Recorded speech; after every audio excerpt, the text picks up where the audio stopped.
Matapos ang tila hindi pagkakaunawaan ni US President Donald Trump at Pope Leo XIV kaugnay sa pagpapatigil ng putukan sa Middle East, nagkita sa kauna-unahang pagkakataon sina Pope Leo at US Secretary of State Marco Rubio mula nang sumiklab ang kaguluhan sa gitnang silangan. Sa kanilang pagkikita, kapwa nagpahayag ang dalawa na tuluyang makamit ang kapayapaan. Narito ang balitang abroad ni Son Santiago. Sa kasagsagan ng tensyon sa Middle East, samut-saring international leaders ang nanawagan para tuluyang matigil na ang gulo sa rehiyon.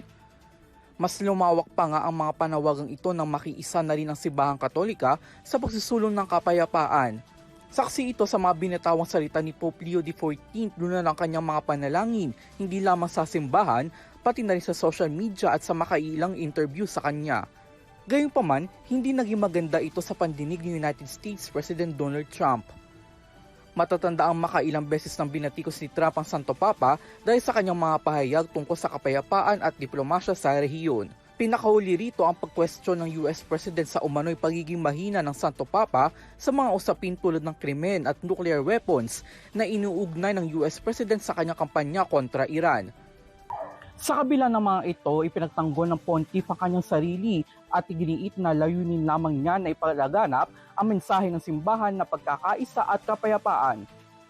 Ang kanyang paninindigan ay sumalamin nga ng personal niyang makausap ang isang membro ng gabinete ng Trump administration nang ito ay bumisita sa Vatican nitong Huwebes.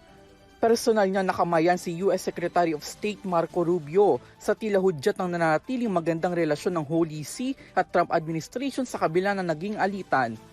Ayon sa Vatican News, bukod sa pagpapatayag ng bilateral relations ng dalawang pamunuan, pinag-usapan din nila ang mga kaganapan sa regional at international levels, partikular na ang mga bansang nahaharap sa giyera, tensyong politikal at humanitarian crisis na hanggang ngayon ay nararanasan sa Lebanon at Iran.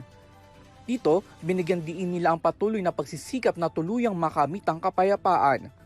Samantala sa kanyang post sa X, sinagundahan ni Rubio ang kaganapan at ibinahagi na ang pagkikita ay para isulong ang kapayapaan at dignidad ng tao. Kasabay nito, personal niya rin nakasama ang ilan pang kinatawan ng Vatican katulad ni Cardinal Pietro Parolin na Vatican Secretary of State. Kasabay nito, tiniyak din ni Rubio na nanatiling matatag din ang relasyon ng Amerika at Holy See sa usaping pagpapalawak ng religious freedom. Para sa EuroTV News, ako si Son Santiago, sumasaludo sa bawat Pilipino.